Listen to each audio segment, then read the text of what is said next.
Navigating challenges, Celtics seek smart moves as the Mavericks pursue Drew Holiday. No matter what, but when Jason Tatum ruptured his Achilles tendon, that certainly added a new wrinkle. With the Celtics most likely no longer in the title hunt, Stevens needs to decide how to move forward with this roster. And in the latest edition of his Steinline newsletter, longtime NBA insider Mark Stein reporting that the Dallas Mavericks are interested in dealing for Drew Holiday. Again! Stein wrote, quote, league sources say Dallas is expected to at least explore whether there are any feasible trade pathways to Boston's Drew Holiday. Yes, family, we are back. I am your host, Salak. If this is your first time to the channel, make sure you lock in so you're not locked out. For everybody else, Lockbox Nation, we are live and on your station. And shout out to all the subs who show love. Oh, say less. Without further ado, we got the Mavericks are expected to pick up Drew Holiday. 3 years and $104 million still left on Holiday's contract. All right, so the silly season begins. Welcome into our Bella Early Edition. Trenny Casey here, along with Kayla Burton and Chris Forsberg, our Celtics insiders. Kayla, would you, like if it can be get done, would you mind seeing a trade with Dallas for Drew Holiday? Yes, I do think that makes the most sense. I think it is feasible. Now it just is a matter of, what's feasible for Dallas. I think Dallas, if anything, they have to look at themselves and say, okay, we're trying to win now, which Nico Harrison is definitely trying to do by, if you're them, hopefully not trading away the #1 overall pick and getting Cooper Flag, but also getting a guy like Drew Holiday. That's going to cut a lot of money for the Celtics. It's not going to suddenly financially save the Celtics, okay? It will trim down some money. He's still, 3 years, $104 million left. He is turning 35 in June, but what you are getting out of Drew Holiday is a gamer, a guy that defends the ball very well. He's a two-time champ. He knows what it takes to win. You know what you're going to get out of Drew Holiday. The only question, Chris, when you look at him is, how healthy is he? His numbers declined this season from this year to last season. So if I'm Dallas, I'm starting to weigh in all those factors. Hold on, little mama. How you gonna tell us we know what we're gonna get out of Drew Holiday, but then as you continue to speak in the same sentence, you say there's a question about his injuries, availability. It's a lot of things that you're trying to braze over, while at the same time, you're trying to get the best package for the Boston Celtics as if Drew Holiday doesn't have any lingering issues and didn't just come back from injury at the beginning of the season.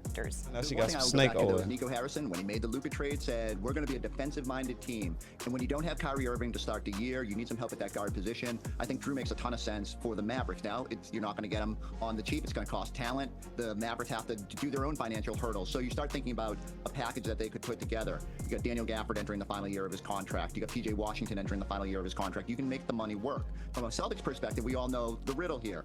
They want to trim salary, get below the second apron, free up some of those long-term penalties they are about to encounter. And in order to do that, you actually have to get a third team involved, someone like the Nets who is going to have cap space, maybe a team with some trade exceptions, and you're going to have to pay some draft capital probably to entice them to get involved. It's complicated, but this is how it's going to be all summer.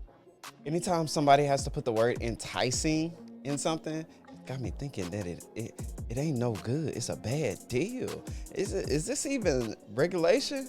These boys is out here doing illegal things. Let me find out the Boston Celtics got so good because they were able to take advantage of so many loopholes that are no longer possible for people to take advantage of in the NBA. Every time you ask me, is this trade feasible? I'm going to say, are the Celtics saving money? Are they, is their long-term goals being accomplished by this trade? Does it work under the CBA? This one is a rare one that checks all the boxes, and I think for everybody, but it's still going to be difficult, and it underscores the difficulties that everybody's going to face this offseason. Chris, I do though think it says something that there's already being interest talked about in regards to Drew Holiday because of his contract. But you mentioned some names there: PJ Washington, Daniel Gafford. What if you had to look at what would be the perfect trade scenario for the Celtics? What would be a trade package that would get it done, but that would also be one that we would look at and go, okay, this is good for the Celtics? Yeah, I don't know. So the hard part is going to be you're not getting back the same level of talent. If Drew Holiday, as he played last season, you're not getting that player, right? Because he was fantastic beyond the three-point arc. He brings the all defense to that defensive side. Getting Gafford, you're getting a serviceable center if you were to take him back. I think that's the one piece I'd like to come away with this, just because there's some questions in the front court with the potential that you might not have Al Horford or Luke Cornett. You've got to cross that bridge at some point this offseason. But then if I'm the Celtics, I'm looking to reroute all the money, and that's why I keep bringing up the teams like the Nets. They're the only team in the NBA that is projected to have cap room. But if you said, all right, we're going to give you our number 28 pick in this year's draft, would that be enough to entice them to take on some bad money that they can also try to then move? Not the 28. Good player, and in a vacuum, you'd like him here in Boston, but the reality is the Celtics have to trim money. And so it all comes down to taking. Hey, man, quick question. Do you think you can entice anybody with the 28th pick? Real talk. They the only team that has something. That means you're going to have to come better than that, Boston. Y'all can't lowball these other teams, man. Y'all got y'all championship.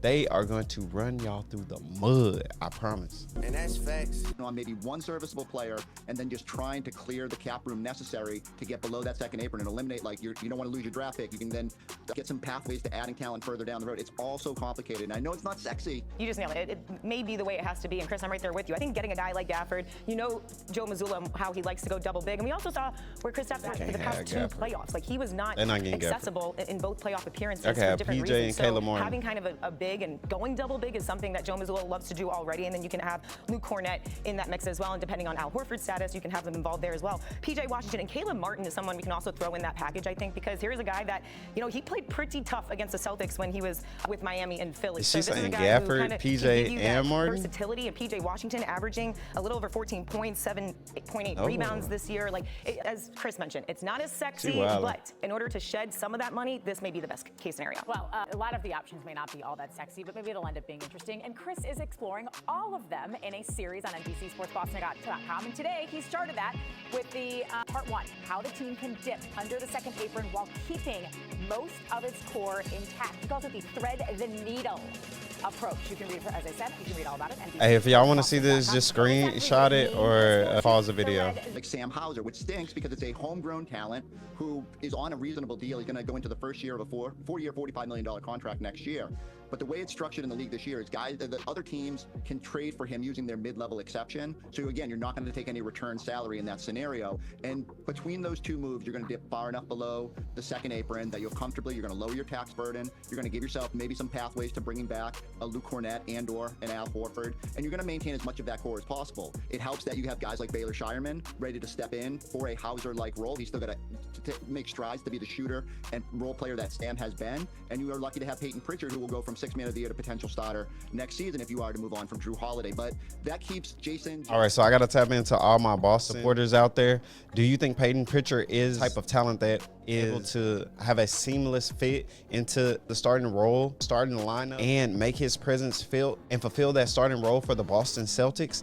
Able to fill in for Drew Holiday, bring that energy that he normally carries with the second unit. Now, a lot of times people think just because you take somebody who's capable of being a 6-man and have that offensive impact, however, when you slot them into the starting lineup, they are no longer able to take advantage of those opportunities that they have from playing against the opposing team's second strings or not their full starting lineup, which can cause teams to be more focused on Peyton Pritchard, not allowing him to create as much space or generate as many looks as he did from being able to be the start of the second unit when there's not a full line of starters in that lineup that he's playing in. So what are your thoughts? Do you think he will be able to take that next step if he is able to step into that starting role for the Boston Celtics? And that keeps Porzingis in the short term, and you see how he comes out of this summer. Is he back to full health? Does he look more like the player that he was last season?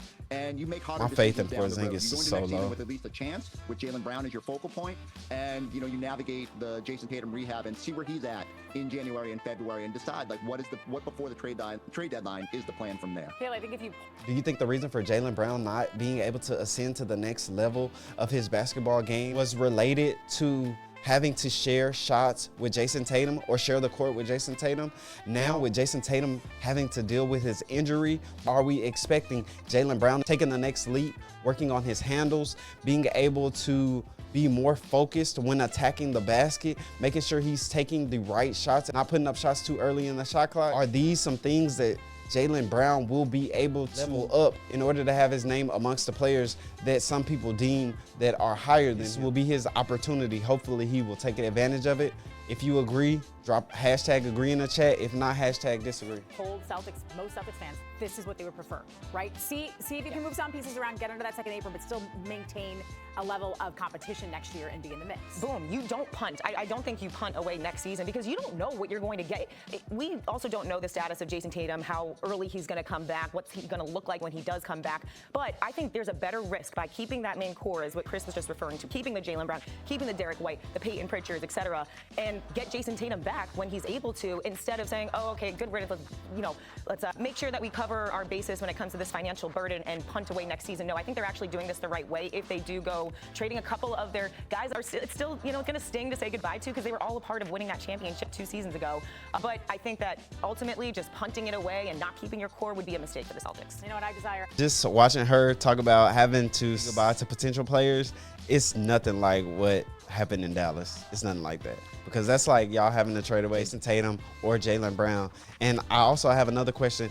In a world, do you see the Boston Celtics moving away from Jason Tatum if next season Jaylen Brown takes a leap in his game? If so, is it possible that the Boston Celtics move off of Jason Tatum? Y'all tell me. That wraps it up for this video. If you stayed around this far into the video, make sure you like, subscribe. You are a real MVP. Check out the shorts, drop a like, comment. It could just be emoji. Family, I hope your day is going blessed. And that's facts. And always remember to shoot your shot. And that's facts.